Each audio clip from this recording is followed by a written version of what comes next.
Te vi quemando el pasaporte con rabia en la fuente de la Plaza Real. Entre fuegos artificiales, pobres de pueblo y palomas que nos ven pasar. Y todo lo demás también parecía el cielo porque estaba. Especiales Radiográfica. Todavía soy tu amigo, pero te deseo el bien.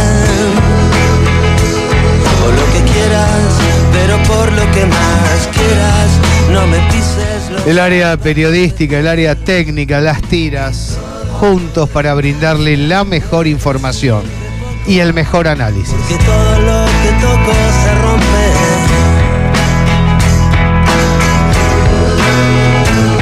Te presté un corazón loco que se dobla con el viento y se rompe. 18 horas, 8 minutos, 16:09. Una tarde gris sobre Buenos Aires. Yo te prometí hacer deporte, pero era una mentira para robarte un tal vez. El fuera de juego era evidente y en la frente me escribí tu nombre por primera vez. Todo lo demás también puedo resumir un poco. Venezuela, la verdad.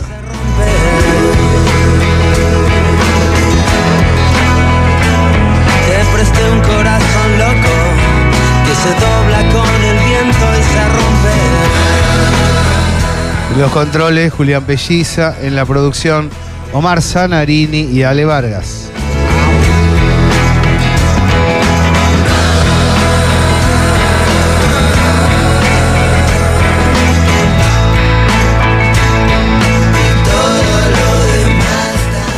Cuánta esperanza, ¿no?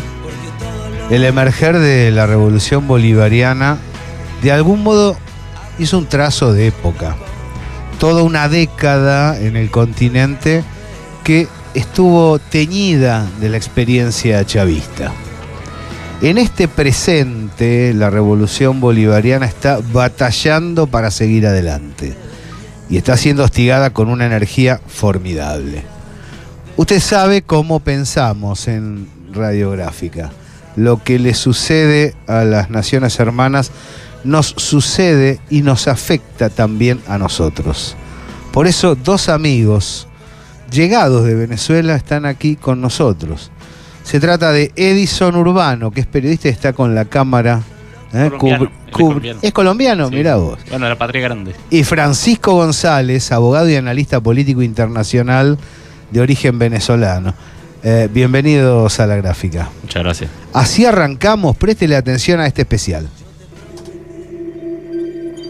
Acompáñanos, porque nosotros estamos con vos. Me da la gana de sentirme acompañada para el resto de mi vida. FM 89.3, Radiográfica.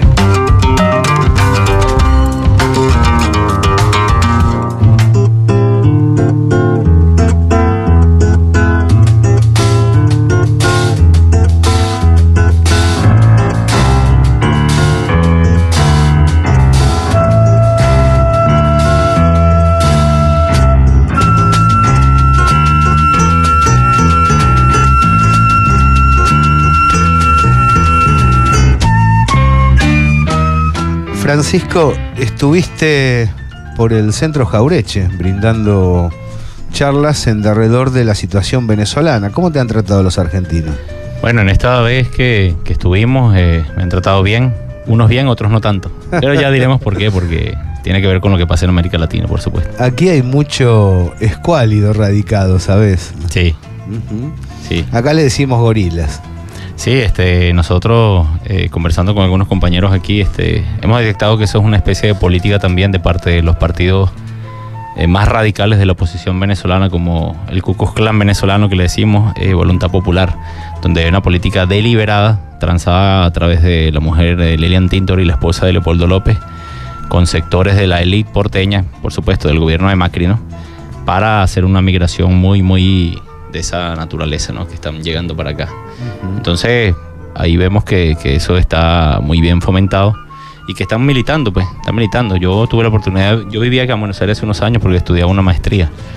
Y nosotros en esa época, si bien siempre la gente que apoyaba el chavismo fue minoría en Argentina, lo cierto es que no había esa militancia contundente de la oposición ante la embajada y ante los medios que hay en Argentina, como lo que pasa actualmente por parte de los venezolanos que están viniendo. Como elemento contrastante con eso que narrás, en la base social del pueblo argentino, la popularidad de Hugo Chávez es imponente, ¿eh? Compite cabeza a cabeza cuando hay sondeos de opinión con la de los dirigentes locales. Creo que vale la pena señalarlo porque ha caído muy bien, ha sentado muy bien Hugo Chávez en la República Argentina. Sí, yo creo que eso tiene que ver con ese nexo histórico, ¿verdad? Si bien lo ocurrió en los últimos años con Chávez y el kirchnerismo, Néstor, por ejemplo, pero también es un nexo histórico que ocurre desde la época de los libertadores, ¿verdad? De nuestros próceres, que entre Bolívar, San Martín, que hubo esa empatía muy buena y que llevó a liberar todo el continente, más allá de lo que dicen muchos historiadores, que empieza esa corriente con el mitrismo, por ejemplo, que es una corriente anti-integracionista y también tiene que ver con una corriente que va generando una dinámica en la cual pues estos próceres como que fueron opacados y silenciados en la historia y eso es como el rescate que uno trata de hacer, ¿no? Hablamos en la charla que estuvimos allí en las Jaureche de lo que tenía que ver con los libros de Abelardo Ramos, que nosotros utilizamos a Abelardo Ramos para pintar cómo era el panorama en la época de la colonia contra lo que venía siendo la dinámica del poder español, la corona, cómo se manifestaban esas instituciones en el continente y que después eso que llama Abelardo el juntismo viene a romper con esa lógica de dominio imperialista español de la época y se genera el mayo de aquí de 1810 en Argentina, pero también el 19 de abril en Caracas, claro, que fue la primigenia del proceso de liberación en Caracas hasta julio de 1811 y también pasaba en México en 1809. Es decir, todo ese movimiento antiimperialista que se gestaba en el continente y que tiene una lógica bolivariana desde las ideas de San Martín, también, bueno, sí, el gran prócer que fue Francisco de Miranda, Mariano Moreno, y pues esos constructores de esa gran patria grande que tuvo como su cenit en lo que llamaba Bolívar esa propuesta de la Colombia, la Colombia o la Gran Colombia, ¿no? Claro. ¿Qué ha pasado de un tiempo a esta parte? ¿Cuáles han sido los elementos básicos que han generado una situación tan intensa dentro de Venezuela, una campaña tan fuerte a nivel internacional? Y te pregunto por la agresión, por la progresión de la agresión y también si hubo errores propios, si hubo dificultades que nacieron del propio desarrollo de la revolución. Sí, yo creo que para responder eso hay que ir a la génesis del problema, ¿no? Nosotros tuvimos la oportunidad de escribir unos artículos para unas revistas aquí de Argentina, precisamente por ahí en 2014, finales de octubre de 2014, donde fue como la génesis de ese proceso en el cual empezaba ese desabastecimiento que ocurre con las medicinas, con los bienes de primera necesidad, pero que comenzó con bienes de lujo, precisamente con el tema de vehículos y esas cosas, y tenía que ver con las importaciones en Venezuela, un país importador a partir de la renta petrolera, ¿verdad?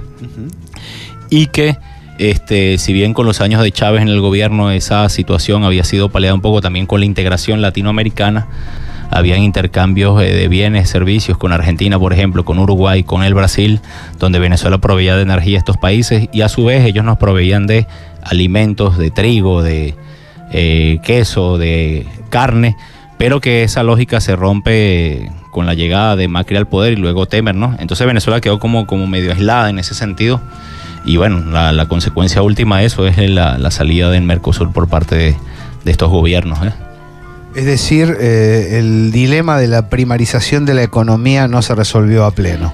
Se estaba resolviendo. Había un camino una forma, a desarrollar. Pero no se profundizó. Yo creo que con la muerte de Chávez, la falta de ese liderazgo que, cohesionaba todo ese movimiento, emancipador desde Venezuela, también generó, la búsqueda de ver cómo poder continuar y profundizar esos procesos que estaban en camino con la época Chávez. Eso implica una valoración de Chávez, implica un disvalor para Maduro. ¿Hubo errores cometidos por el actual jefe de Estado?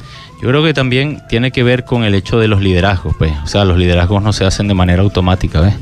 y se construyen. Y en ese sentido Chávez ya sabía que estaba muy enfermo y deja la propuesta de Maduro para asumir pues su transición, en el caso que él, como él dijo esa noche de diciembre de ese año fatídico, ¿verdad? Si algo llega a pasarle, si algo pasa, entonces propongo a Maduro, pero siempre fue un sí condicionado. Claro. Es decir, no es que Chávez veía, incluso estando bastante enfermo, Chávez era muy terco en eso, ¿no?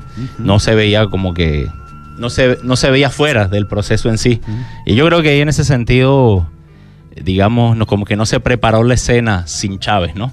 Te voy a preguntar algo complicado. Estamos en el especial de La Gráfica.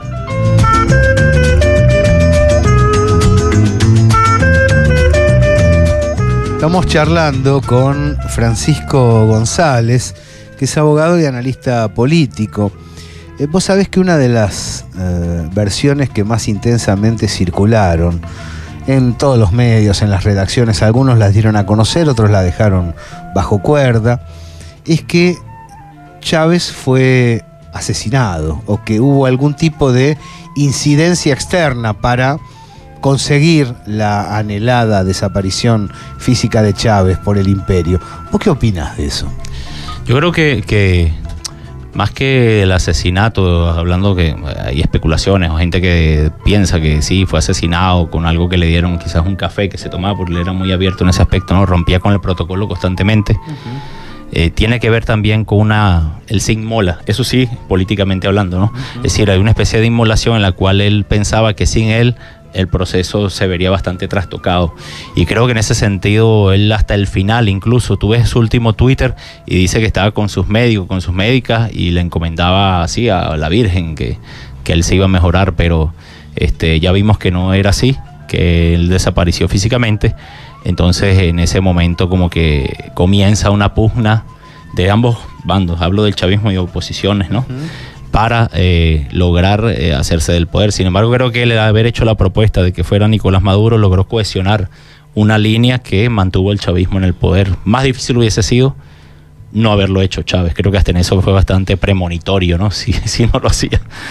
El chavismo fue visto aquí, seguramente la lectura geográfica tiene que ver con la tradición cultural, como un movimiento, ¿no? Un movimiento de masas. La creación del Partido Socialista Único de la Revolución no intentó verticalizar a ese movimiento, de algún modo no operó como demasiado organizador de algo que era muy vitalmente desorganizado.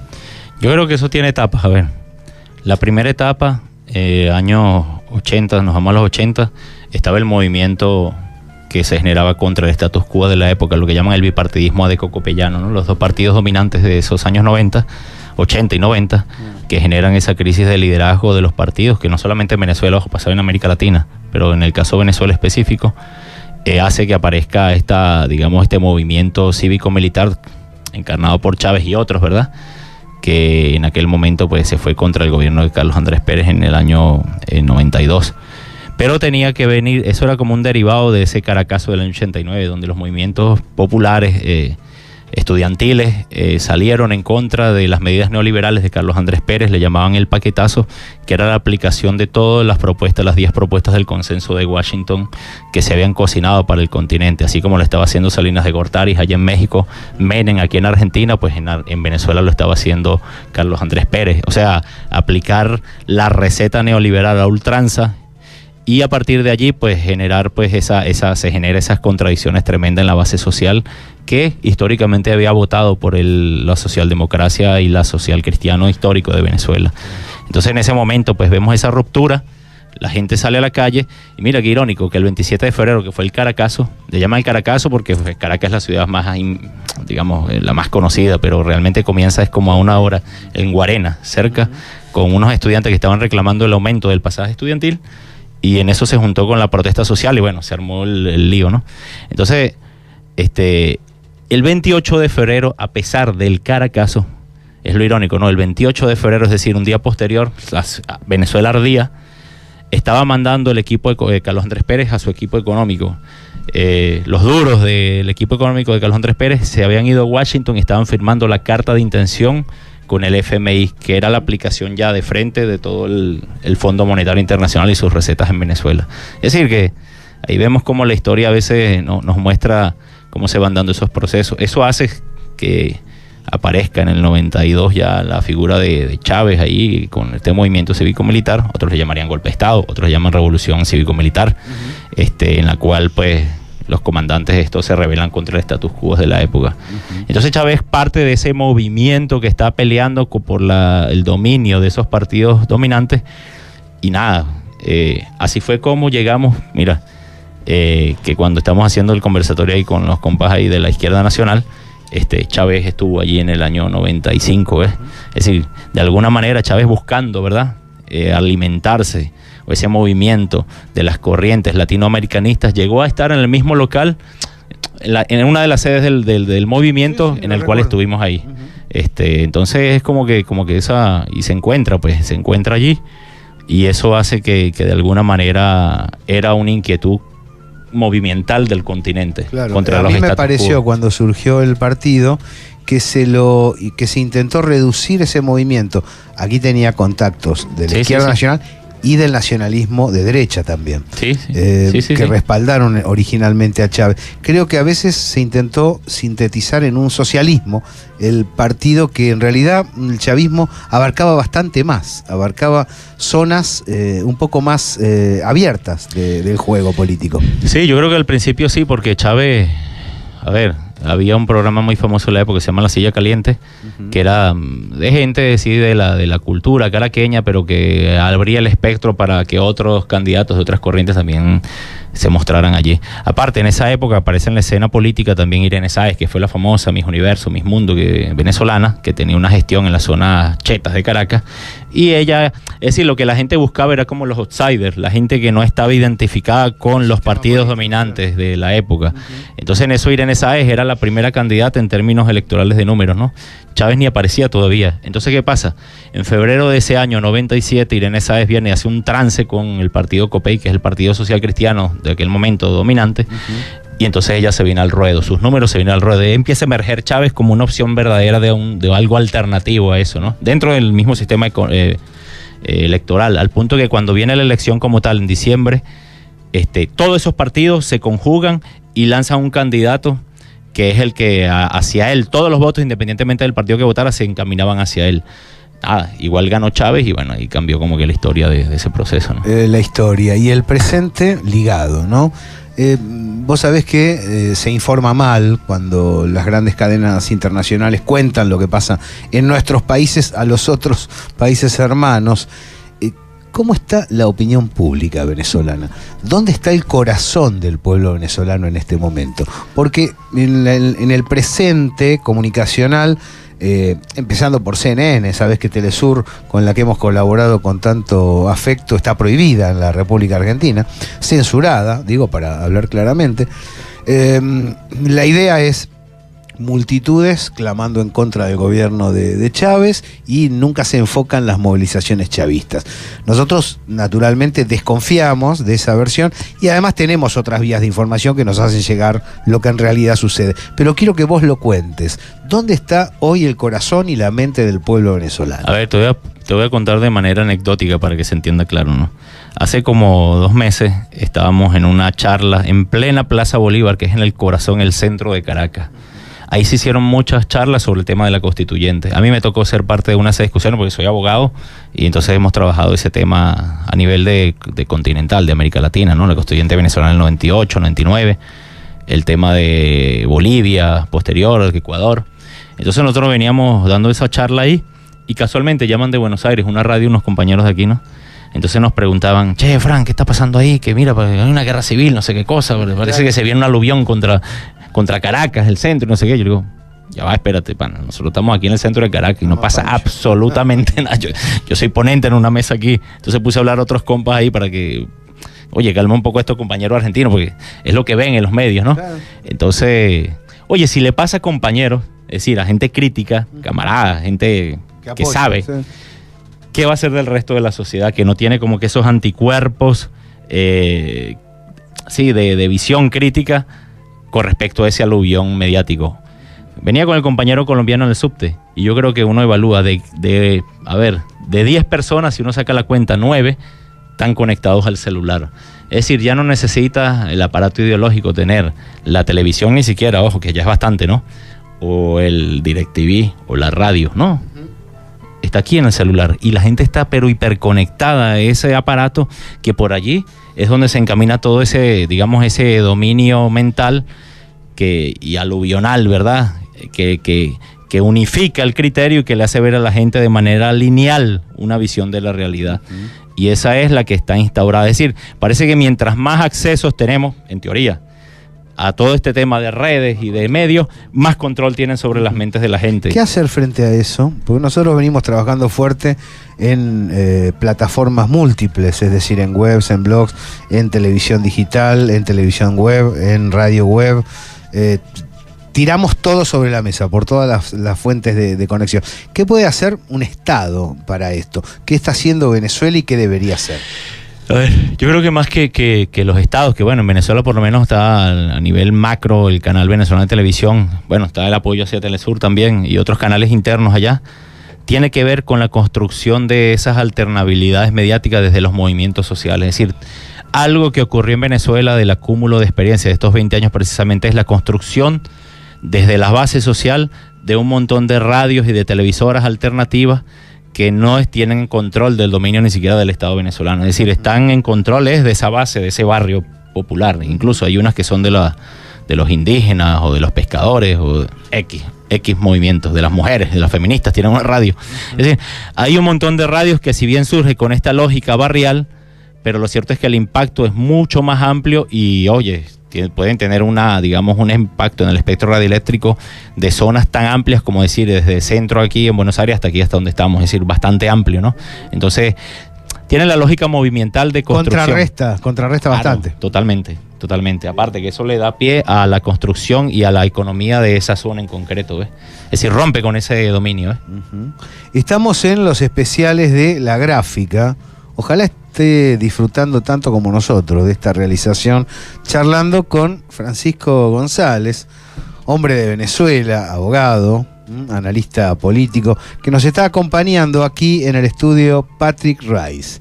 Estamos en la 89.3, www.radiografica.org.ar, 4116-2848, también el WhatsApp 1523087945.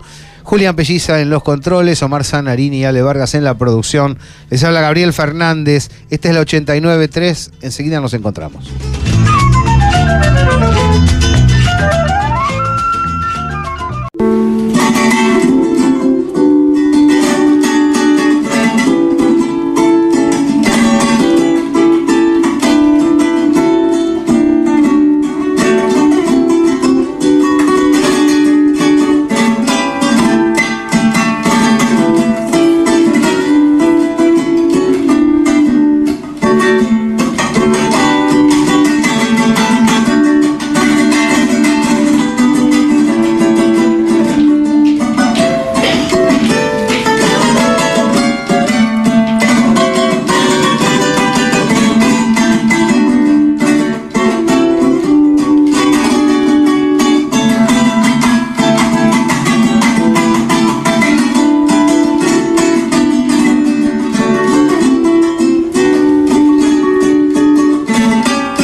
...18:33... Cheo Hurtado de fondo...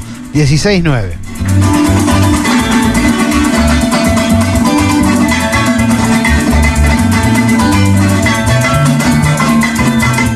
¿Qué se escucha? ¿Qué música está en boga en Venezuela por estas horas? A ver, en la tarde así la gente... Bueno, se escucha mucha música de salsa, merengue. Es una música que se baila. Hoy es viernes y es rumba. Otro día, mira, casualmente, que pregunta eso, hablando de estas anécdotas locas de estos últimos meses, ¿no? También llamaban unos compas preguntando, sí, mira, Francisco, ¿qué hoy? No, yo estoy hoy en un bar aquí con una compañera y estamos bailando y se baila mucha salsa y merengue, así que no hay una guerra civil en Venezuela.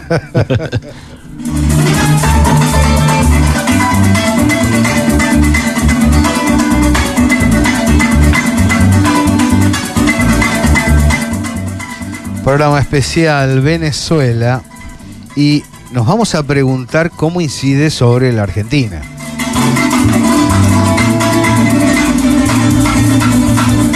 Le damos la bienvenida a nuestro compañero, analista internacional, Néstor Gorojovsky. ¿Cómo estás, Néstor? ¿Qué tal? ¿Cómo andás, querido? Bien.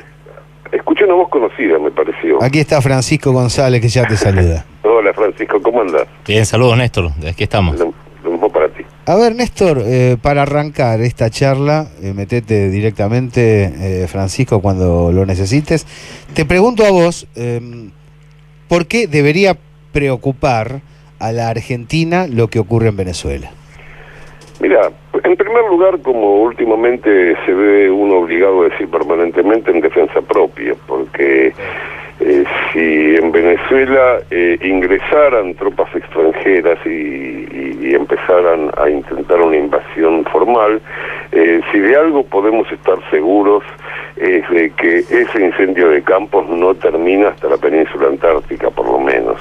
Esto es lo primero que hay que entender, o sea, una agresión en esta Latinoamérica de hoy, una agresión a un país sudamericano y además a Venezuela, uno de los principales países de América del Sur, implica necesariamente una reacción en cadena que con el tiempo que sea termina en el cono, en la punta austral del cono sur.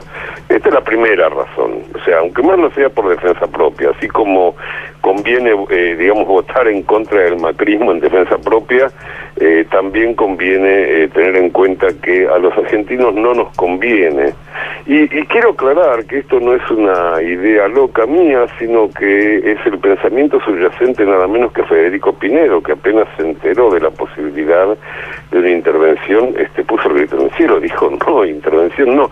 No podemos suponer justamente que Federico Pinedo sea precisamente un amigo del régimen, como diría él, venezolano, y como diría yo, el gobierno revolucionario del bolivarismo, ¿no?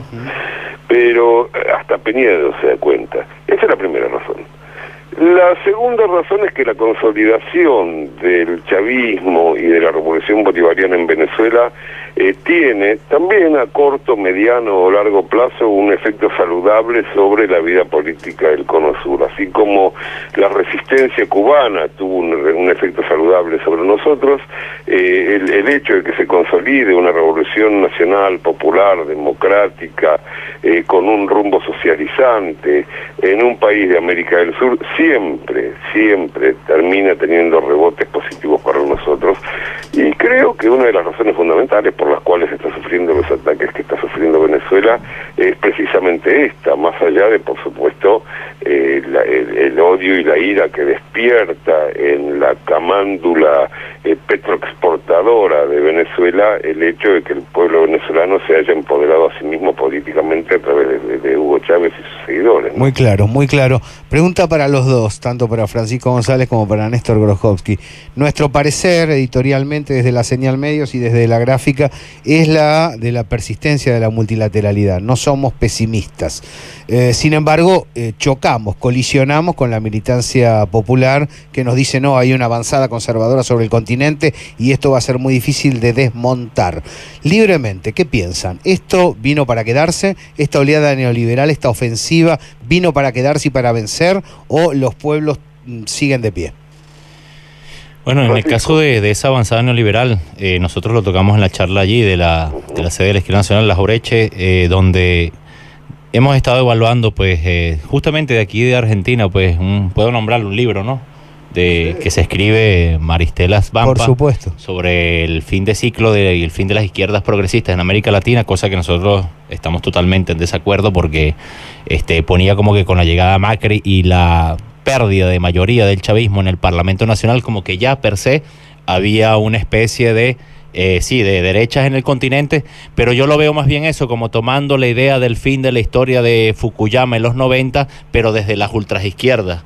Es decir, nosotros no estábamos de acuerdo con esa lógica y varios acontecimientos políticos electorales importantes en el continente nos lo fueron demostrando. A ver, si bien había pasado lo de Venezuela, había pasado incluso el referéndum en Bolivia, lo cierto es que lo que pasó allá con esa contundente victoria del comandante Daniel Ortega allá en Nicaragua, pues allí eso fue permeando de alguna manera y tuvo un peso electoral tremendo en el continente. La otra cuestión tiene que ver con la elección de Ecuador, es decir, la batalla entre Lenín, más allá de lo que está pasando ahorita, ojo, habla en el momento electoral, entre Lenín Moreno, ¿verdad?, y Enrique Lasso, donde en la cual esa pugna entre el empresario típico, dueño de bancos, y su contrincante, que era la Revolución Ciudadana, por supuesto, estaban manifestándose allí por el centro de lo que es ese ombligo del mundo, que sería Ecuador, donde estaba además la sede de UNASUR. Entonces vemos que esa batalla pues se gana por parte del movimiento ciudadano, de parte de Correa, y que mira que el asesor de la campaña de Macri, que es un ecuatoriano, Jaime Durán Barba, tenía que ver, estaba tras bastidores también en la campaña de la ultraderecha ahí en Ecuador, ojo, y también en la ultraderecha de Venezuela, con Capriles a la cabeza en el año 2012 contra Chávez. Es decir, cómo vemos que los constructores de este telemarketing internacional comienzan aquí en Argentina, y comienzan con Macri en 2015 y después se van extendiendo por el continente. Es decir, no hay que subestimar esta lógica de telemarketing político. ¿Por qué? Porque es la construcción de ese verbo político que dijeron que era el cambiemos. Es decir, cambiemos de la corrupción o de esto que llaman la izquierda castrocomunista desde Venezuela o con el kirchnerismo en Argentina, para poner sobre el tapete un cambio de avanzada para el progreso. Y resulta que después de 2 años, viendo el desastre que ha hecho Macri en Argentina, ese cambiemos, era un cambiemos, sí, pero cambió para atrás, cambió para mal, y retrocedió el país no a los 90, parece que estuviéramos como en el 55, antes de Perón incluso, por ahí en el 44, 43. Entonces, es mentira. Es mentira. ¿Y qué detectamos nosotros de Venezuela? Pues el aluvión que hay contra nuestro país, Colombia, Guyana, parte del Caribe, el norte de Brasil, Argentina, después Mercosur, la OEA, Almagro. Entonces, toda esta institucionalidad de integración latinoamericana que de alguna manera había fungido relativamente a los intereses de los pueblos latinoamericanos, ahora está fungiendo a los intereses de las élites y los intereses de Estados Unidos.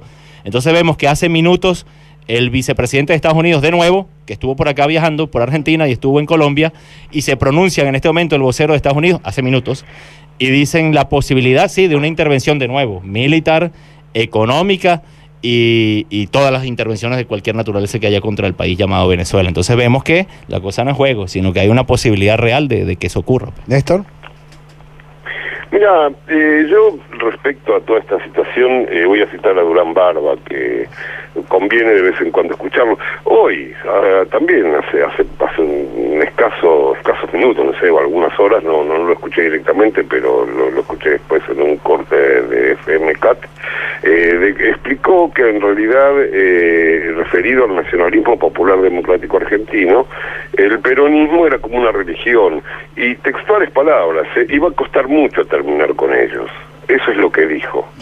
Ahora, yo diría lo siguiente: es imposible terminar con el nacionalismo popular argentino, así como es imposible terminar con el sentido de defensa del terruño de cualquier pueblo de América Latina. Estos representantes del gran capital extranjero, que ahora por supuesto quieren imponer la idea de que todo se terminó, como bien decía recién el amigo, una idea de fin de la historia fuera de tiempo, porque la idea del fin de la historia corría, en cierto sentido, a favor de los lineamientos generales, en el momento que se derrumba la Unión Soviética y Estados Unidos queda dueño del mundo, y entonces viene Fukuyama y dice, bueno, ahora se acabó, ya está. Sí. Había un fundamento cuando Reagan y Thatcher se extienden sobre el planeta. Claro, pero ahora no. Ahora el gran problema que hay en este momento, digamos, esta idea gramsciana de lo que muere y no termina de morir, y lo que nace y no termina de nacer, es que a Estados Unidos le han aparecido verdaderos rivales de gigantesca magnitud, a los cuales no puede destruir sin destruirse a sí mismo, o destruir a la humanidad entera. Entonces, ahí hay un problema no de empate hegemónico, porque no hay un empate realmente, porque al menos yo creo que la historia tiene un sentido en su avance, sin necesariamente creer en una teleología, como que bueno, todo está asegurado y el futuro es barro. No, también la humanidad puede destrozar el planeta Tierra y nos vamos todos al demonio, eso también es posible, pero esa posibilidad la tenemos que dejar de lado porque nada podemos hacer con ella. Los latinoamericanos estamos como alguien que, bueno, vino una ola, nos dio un revolcón muy grande, pero ya estamos empezando de nuevo a retomar lentamente la iniciativa, el enchastre que han tenido que hacer con las elecciones en la provincia de Buenos Aires, pese a que el campo nacional no fue todo lo unido que podía haber ido, es una demostración de que de ninguna manera las tienen todas consigo. Y ni hablar de lo que está sucediendo en Brasil, donde Lula está recorriendo el país. En cierto modo me recordaba la historia de la columna Prestes. Él empieza en el Nordeste y va bajando, sí, y concitando y sumando voluntades. A ver, en detalle, brevemente, para después retomar este hilo que me interesa, para poder profundizarlo. ¿Hubo un giro de Lenín Moreno tras la elección que América Latina celebró en Ecuador? ¿Hubo un giro en estas últimas horas? Bueno, yo creo que ahí hay un debate interno en Ecuador, y yo en lo particular, nosotros apostamos a que se mantenga, digamos, la lógica integracionista y ese caudal integracionista que se dio en estos años con Ecuador. Y esperamos que si Lenín Moreno está viendo hacia otro lado, recapacite. Es decir, yo creo que está a tiempo. Y apostamos a que eso ocurra, más allá de la diatriba con Correa, que bueno, sí es un tema de liderazgo también del país, y bueno, la ponen también con Maduro, a veces con Diosdado, ¿no? Y sí, suelen preguntar eso, ¿no?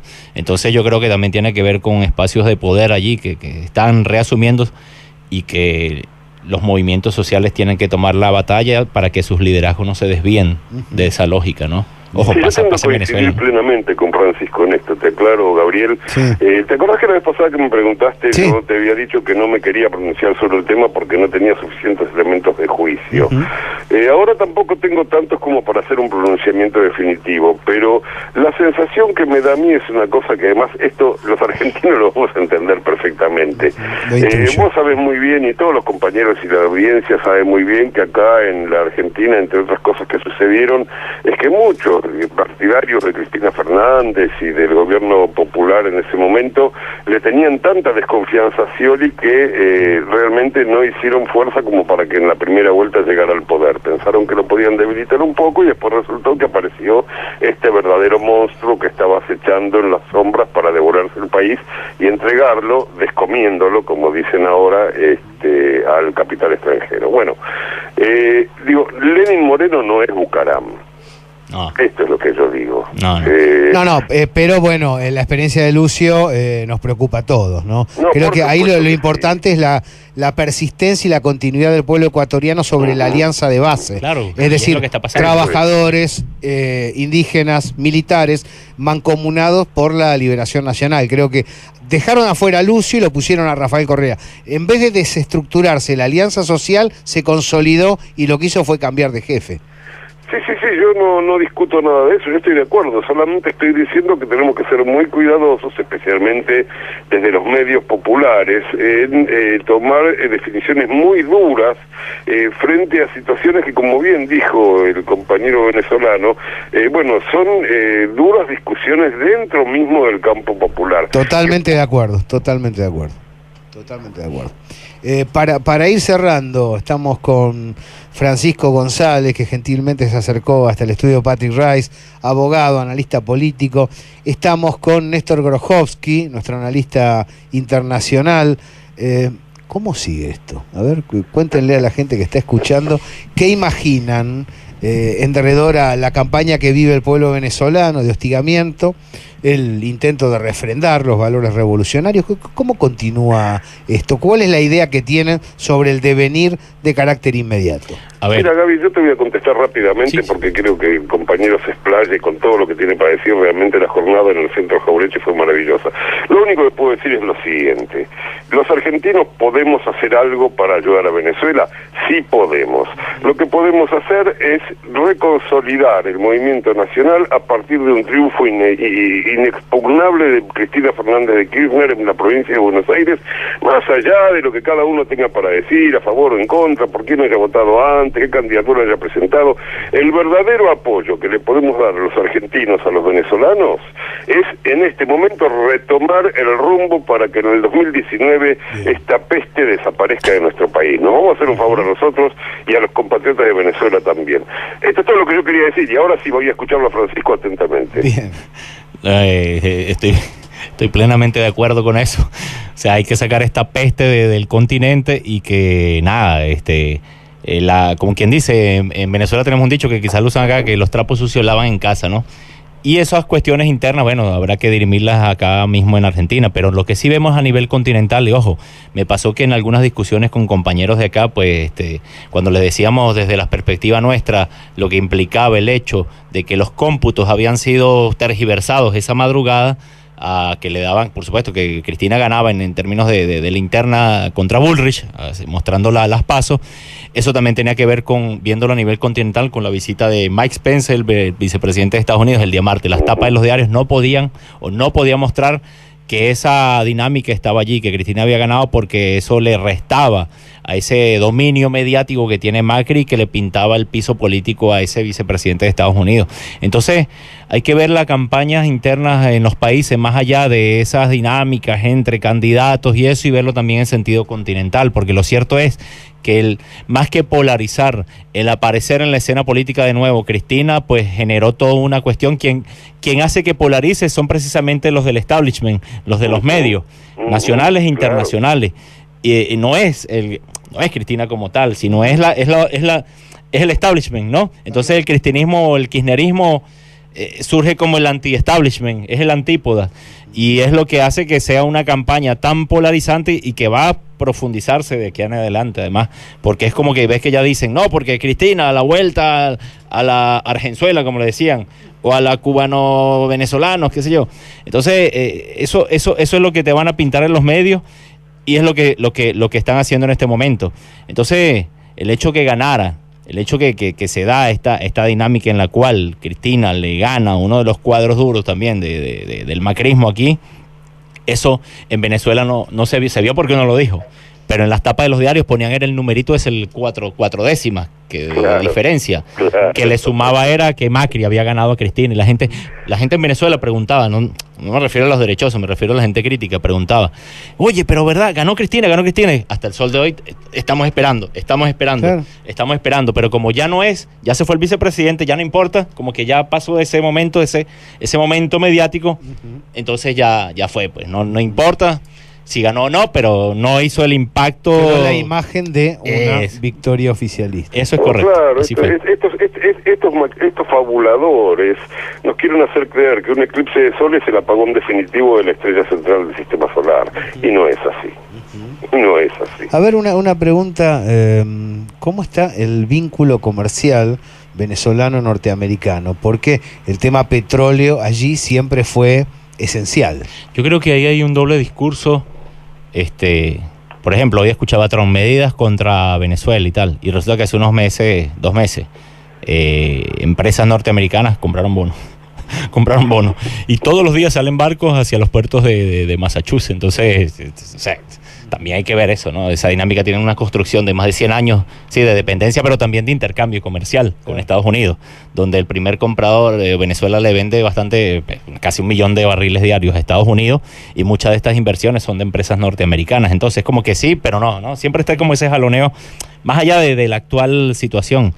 Y yo también coincido con Néstor en el sentido de que Trump, si llega a hacer o le ocurre a Estados Unidos, a atacar a Venezuela militarmente, pues la cosa se puede complicar bastante. Primero para ellos en términos de lo que es el precio del barril de petróleo en la interna, ¿no?, de Estados Unidos, claro, que ya está bastante caro. Pero también tiene que ver con una incendiaria que se generaría a nivel continental, y en el cual esa tripartita entre China y Rusia está allí, es real. Yo te lo puedo decir, que hay una dinámica verdadera en la cual hay muchas inversiones por parte de China en Venezuela, están construyendo gran parte del sector militar en áreas militares. Sí. Y oye, el gobierno venezolano le acaba de comprar 500.000 Kalashnikov a los rusos, donde hay milicias armadas. Es decir, los civiles podemos tener acceso a la hora de una guerra de estas para ir a echarnos tiros con quien haya que echarnos, ¿no?, en las costas venezolanas, por ejemplo. Eso es real. Sin duda, no. Además, los asesores de Asia en general y de Rusia en particular, de Lavrov en particular, señalan hacer acuerdos con Occidente ahora es ir a la baja, porque el capital financiero está tirando para atrás. Hacer acuerdos entre los asiáticos es ir para arriba. Ahí tiene América Latina con el UNASUR un rol para jugar. Yo creo que con la variación del precio del petróleo se ha modificado algo que esperaban resolver hace 2 años los imperios y no lo pudieron resolver en su momento, y ahora hay una especie de agonía de la ofensiva contra los pueblos. Pero para desarrollar nos queda todo por hablar. Néstor, ¿te quedó algo en el tintero? Porque se está terminando el programa. No, rapidísimo, muy breve. Quería saludarlo al amigo Francisco, que no sé si nos podremos volver a encontrar hasta otro encuentro más adelante, así que quería aprovechar y además para preguntarle si fue buena la recomendación que le hice de visitar la gráfica. Excelente, compañero y camarada. Estamos acá y nada, este programa va a ser difundido a nivel mundial. Bueno, aquí se quejó un poco por el trato que le dispensaron en la Jaureche, pero bueno, tratamos de hablar bien de ustedes y recordar mejores momentos. Gracias, Néstor. Un abrazo, chao. Te vi quemando el pasaporte con rabia en la fuente de la Plaza Real. Entre fuegos artificiales, pobres de pueblo y palomas que nos ven pasar. Todo lo demás también. Bueno, aunque sea que salude el amigo Edison Urbano, periodista colombiano. Bienvenido a la gráfica y a la Argentina, Edison. Gracias, Gabriel, por la invitación de Fernando, compañero venezolano. Nos encontramos hoy en la Universidad de la UBA Sociales, en la facultad. Nos encontramos de casualidad. Sí, pero nos vimos en el encuentro llegando nosotros de la delegación de Mendoza y sí, se hizo un conversatorio de apoyo a la constituyente en la Tupac Amaru. Y ahí también nos vimos ahí hace un mes. ¿Estás aquí en la Argentina radicado o sí, ya llevo viajado? Ya 4 años en Argentina. Bien. Por motivos muy políticos o pensamiento diferente estoy acá en Argentina. Vine en el 2013 cuando estaba Cristina Fernández de Kirchner. Colombia es otra temática, mientras ustedes giraban para la unidad de la patria grande, Colombia estaba girando al otro lado. Se estaba derechizando mucho con Álvaro Uribe Vélez. Pero ahora veo la esperanza de un cambio de pronto en mi país por el proceso de paz, por el acuerdo de paz, de ponerle fin a 60 años a un conflicto social y armado que ha dejado millones de muertos y millones de exiliados en todo el mundo. Ahora vas a quedar en contacto con la producción porque te vamos a invitar para hablar de Colombia en un futuro cercano. Especial de Colombia. Me gustaría mucho. Claro. Recordarle que el 1 de septiembre es el lanzamiento de las FARC como partido político en Colombia. Voy a estar allá en Bogotá. ¿Vas a estar allí? Sí, gracias a Macri, porque los vuelos a Venezuela directos todos los suspendían, entonces me querían mandar y soltarme en Bogotá. Entonces les exigí a ellos y justo ese 1 en la tarde-noche me voy a Venezuela. Te damos un paracaídas. Me voy a estar en un evento histórico de Colombia también. Vamos a tener el contacto telefónico y los vamos a sacar al aire desde allá, a quien esté. Bueno, sí. Nosotros podemos hacer eso. Sí. Francisco González, gracias. Ustedes. Omar Zanarini, Ale Vargas, Julián Pelliza en la producción, la verdad, un lujo, este especial de la gráfica. Pero te deseo el bien, o lo que quieras, pero por lo que más quieras, no me pises los zapatos de piel. Y todo lo demás también puedo presumir de poco. Recordamos que usted puede haberlo vivido en vivo directo ahora, viernes tarde-noche, o puede reiterar o avisarle a los amigos para escuchar en la repetición de los fines de semana, domingo a las 14 horas.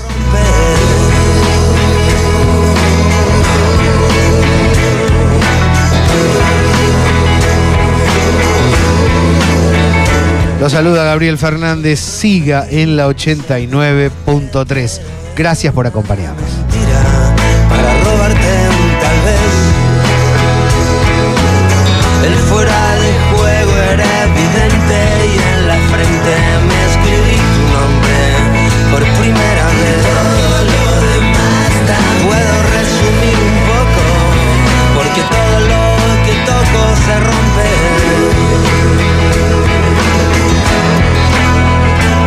Te presté un corazón loco que se dobla con el viento y se rompe.